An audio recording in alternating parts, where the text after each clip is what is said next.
नमस्ते।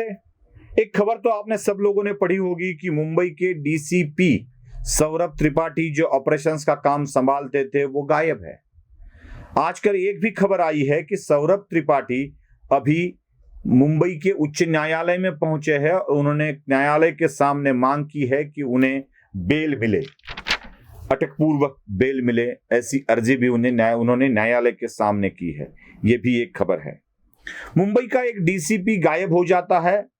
शायद ऐसा कहा जाता है कि वो उत्तर प्रदेश में अपने गांव में हैं, जो वहीं पर रहते हैं। एक डीसीपी को अचानक गायब होना क्यों पड़ रहा है? क्यों महाराष्ट्र की सरकार को मुंबई के कमिश्नर को अपने ही डीसीपी के ऊपर क्राइम रजिस्टर्ड करने की नौबत आ चुकी है? ऐसा क्या मामला है? और यह सारा का सारा मामला खंडनी से जुड़ा हुआ है, एक्ट्रासन से जुड़ा हुआ है। ये सारे पैसे किन के लिए मांगे जाते थे? क्या सच में सौरभ त्रिपाठी ने ये पैसे मांगे हैं? किन व्यक्तियों से मांगे गए हैं? किस कारण मांगे गए हैं? क्या वो खुद के लिए थे या औरों के लिए थे? और वो व्यक्ति कौन है जिसको पैसे मांगे गए? ये भी जान लेना जरूरी है। पहले तो हम जान लेते हैं सौरभ त्रिपाठी कौन है। सौरभ त्रिपाठी एक ऐसे पुलिस अफसर है जिन्होंने डॉक्टर बन चुके हैं। एमबीबीएस है, वो एमडी है। उसके बाद यूपीएससी की एग्जाम देके सीधा पुलिस सेवा में आ गए। नगर के एसपी के रूप में, अहमदनगर के एसपी के रूप में भी उन्होंने काम किया है। आज की डेट में वो मुंबई के डीसीपी की हैसियत से काम करते हैं।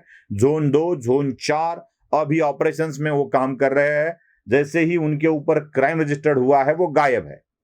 ये मामला क्या है पहले समझ लेते हैं, फिर इसके बारे में ज्यादा बात करते हैं। ये मामला यह है कि डीसीपी सौरभ त्रिपाठी पर आरोप यह है कि उन्होंने आंगड़िया से, मतलब जो कुरियर वाला पैसे ट्रांसफर करने वाली कंपनी जिसका नाम अभी वही जुड़ा है कि आंगड़िया पैसे ट्रांसफर करने वाली कंपनी है, उनके साथ जुड़े हैं लोगों के साथ उसी मामले में। वैसे तो वो कुरियर की कंपनी है। इनसे 10 लाख रुपए महीने की फिरौती मांगी गई। 10 लाख अगर महीना देते हो तो आप अपना काम कर सकते हो, ऐसा उन्हें कहा गया। आंगड़िया ने कंप्लेंट की मुंबई के सीपी के पास। देखिए, ठीक से सुनिए, मतलब हर एक वाक्य आपको ठीक से सुनना है। आंगड़िया को 10 लाख रुपए की फिरौती मांगी गई मुंबई के डीसीपी डॉक्टर सौरभ त्रिपाठी द्वारा। ये कंप्लेंट वो लेकर गए मुंबई के पुलिस कमिश्नर के पास। मुंबई के कमिश्नर ने, मतलब वो उस वक्त नागराळे मुंबई के कमिश्नर थे, मुंबई के कमिश्नर ने इसका रिपोर्ट सौंपने को कहा। तब के एडिशनल सीपी को दिलीप सावंत, जो इसकी इंक्वायरी करने के लिए आ गए। दिलीप सावंत को ऐसा लगा कि इस मामले में कुछ ना कुछ तो गड़बड़ है। उन्होंने रिपोर्ट बनाई। उन्होंने फिर से एलटी मार्ग पुलिस स्टेशन में इसके बारे में कंप्लेंट दी और उन्हीं की कंप्लेंट के ऊपर 3 महत्वपूर्ण लोगों के ऊपर क्राइम रजिस्टर्ड हुआ। एक ओम वानगटे नाम के पुलिस अधिकारी है, दूसरे नितिन कदम है और चौथे समाधान जमदाड़े है। इन तीनों के ऊपर एलटी मार्ग पुलिस स्टेशन में क्राइम रजिस्टर्ड किया गया। अब इंक्वायरी होने लगी। उसके बाद यह मामला संज्ञान में आया राज्य के गृह मंत्री दिलीप वळसे पाटिल के, जिन्होंने देखा कि बहुत बड़ा मामला है ये। एक कुरियर वाले से के साथ 10 लाख रुपए महीना मांगे जाते हैं।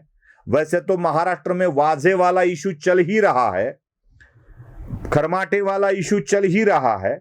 उसी वक्त ये मामला सामने आया और गृह मंत्री ने तुरंत कहा कि इसमें कंप्लेंट में तो सौरभ त्रिपाठी का नाम दिख रहा है, आप उसके ऊपर क्यों नहीं क्राइम रजिस्टर्ड कर रहे हो? उसका नाम क्यों नहीं दिख रहा है? फिर क्राइम इंटेलिजेंस यूनिट ने इनका नाम भी, सौरभ त्रिपाठी का नाम भी ले लिया। जैसे ही सौरभ त्रिपाठी का नाम आरोपी के रूप में सामने आया, उसी वक्त से सौरभ त्रिपाठी गायब हो गए। देखिए, मुंबई जैसे बड़े शहर का पुलिस का अधिकारी जो डीसीपी के पद पर है, यूपीएससी से बना हुआ अधिकारी है, वो उस वक्त से गायब हो जाता है और नहीं मिलता है। सीधा उसकी बेल अर्जी न्यायालय में आ जाती है। अब ये मामला ये है कि सौरभ त्रिपाठी 10 लाख रुपए एक कुरियर वाले से मांगे, ये मामला क्या है? मतलब सौरभ त्रिपाठी ने पैसे मांगे, देखो देखो कैसी वसूली चल रही है, ये वाली बातें कहकर चुप नहीं होना बैठना चाहिए। मतलब रिश्वत सारे मांग रहे हैं, फिरौती सारे मांग रहे हैं, देखो कैसे अधिकारी पैदा हो रहे हैं, वाजे ऐसे कर रहा है, ये इधर त्रिपाठी ऐसे कर रहा है, खरमाटे इस तरह से वसूली करता था। ये वसूली वाला कांड मानकर सिर्फ मत देखिए इसको, मैं जरा इसको अलग तरीके से आपको समझाने की कोशिश करता हूं। ये आंगड़िया है क्या? ये आंगड़िया देश के सभी लोगों को जानने वाली संस्था है, देश के सभी लोग इसको जानते हैं। ये आंगड़िया कुरियर की कंपनी का इसका मेन बिजनेस है। महाराष्ट्र के या देश के सभी शहरों में लगभग आपको आंगड़िया सर्विसेज मिल जाएगी। इस आंगड़िया सर्विसेज में सामान, कागजात, पॉकेट्स तो पहुंचते ही पहुंचते हैं, साथ ही साथ ज्वेलरी, डायमंड्स और पैसे भी पहुंचाए जाते हैं। अब ये जो मुंबई में आंगड़िया का बेसिक काम है, ये भी समझ लीजिए।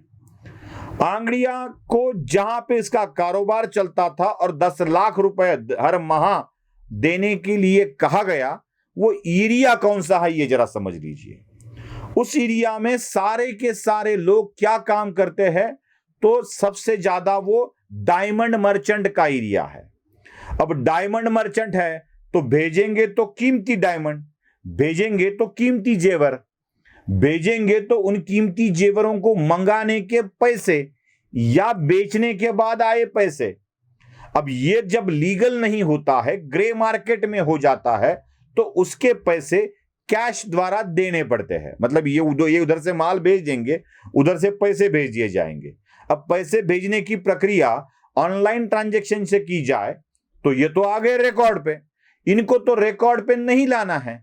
तो जिनके पैसे रिकॉर्ड पे नहीं लाना है, वो आंगड़िया जैसे सर्विसेज का इस्तेमाल करते हैं। पहले होता था, आज भी होता है।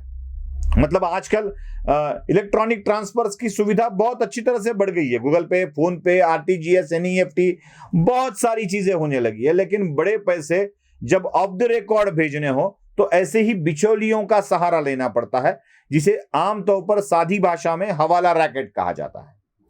ये हवाला की तरफ से पैसे आते हैं और हर एक को वो पैसे पहुंचाने की जिम्मेदारी आंगड़िया की होती है।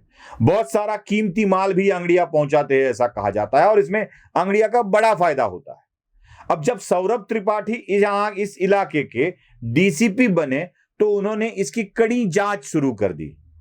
मतलब कड़ी जांच का मतलब ये काम रुके इसलिए नहीं, जो चल रहा है उसमें ज्यादा मिले, ये वाली बात हो सकती है। और आंगड़िया को तो 10 लाख रुपए बहुत बड़ी रकम लगी। अब आंगड़िया पैसे देते नहीं थे ऐसा है क्या, ये मेरा पहले सवाल है। जितने देते थे उससे ज्यादा ये मांगने लगे थे क्या, ये मेरा सवाल है। आंगड़िया तो पहले पैसे देते होंगे तो किसको मिलते होंगे? क्या डीसीपी तक की हद तक थे, या पुलिस स्टेशन की हद तक थे, या सीपी की हद तक थे?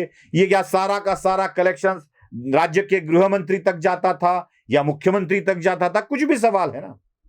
आंगड़िया तो ये काम आजकल या सौरभ त्रिपाठी आने के बाद शुरू किया, ऐसा नहीं है। सौरभ त्रिपाठी के आने से पहले भी आंगड़िया ये काम करते थे। मतलब पहले एक तो इनकी नजर नहीं गई या नजर गई थी, लेकिन मामला ऐसा था कि जो भी लेन देन हो वो हर एक के जिम्मेदारी थी और हर एक के हाथ में भी थी कि ये इतना हो सकता है। बस वाली बात थी, वो हर एक के बस में था, लेना भी बस में था, देना भी बस में था। अब सौरभ त्रिपाठी बस से ज्यादा कुछ मांग रहे थे क्या, यही एक मामला है। इनकी बस में नहीं है, उतनी ज्यादा मांग कर रहे थे क्या, इसलिए वो चुप बैठे। अब केवल डीसीपी की हद तक तो बैठने वाले आंगड़िया नहीं थे, उनके रिलेशन भी बहुत बड़े होने चाहिए। क्या उस रिलेशन को ठेस पहुंची थी? क्या उस रिलेशन को छोड़कर सौरभ त्रिपाठी कुछ मांग रहे थे, अपना अलग हिस्सा बनाने की कोशिश कर रहे थे क्या? ये सारी चीजें सामने आनी चाहिए। एक अकेले सौरभ त्रिपाठी को कलेक्शन के लिए मैं जिम्मेदार नहीं ठहराता हूं, एक अकेले सौरभ त्रिपाठी को। मतलब सौरभ त्रिपाठी इस मामले में नए इंटर हुए थे क्या, और उनका हिस्सा ज्यादा होना चाहिए ऐसा वो सोचते थे क्या? यही बात सोचने लायक है। इसलिए आंगड़िया सर्विसेज, डायमंड मर्चेंट उससे मिलने वाले पैसे, इन सारे बातों की जांच होनी चाहिए और ये जांच निष्पक्ष तरीके से होनी चाहिए। मुझे नहीं लगता है कि मुंबई का क्राइम इंटेलिजेंस यूनिट इसमें कुछ निकाल पाएगा, क्योंकि हर एक के हाथ यहां गंदे है भाई, हर एक हाथ यहां गंदे है। मराठी की एक कविता है, मैं उसका अर्थ भी सुनाता हूं। संदीप खरे ने ये लिखी हुई है। डग काळा जातून एक ही फिरला नाही, नभ असले मी अद्याप पाहिले नाही। इसका मतलब है, जिन नभों में एक भी काला ढग नहीं आया, ऐसा मैंने अब आज तक आकाश नहीं देखा है। हर आकाश में, सारे व्याप्त आकाश में कभी ना कभी काले नभ आके गए हैं, पानी वाले नभ आके गए हैं। तो हर एक के ऊपर ये दाग है। ऐसे दागी लोग कितने हैं ये भी सोचना चाहिए और इनके सामने आईना धरना चाहिए। बस इतनी सी बात है। मुंबई पुलिस के लिए और एक शर्म की बात, वाजे के बाद त्रिपाठी का नाम आया है, जो कलेक्शन में डूबा हुआ है, और कलेक्शन भी ऐसा जो करोड़ों में होता है। नमस्ते।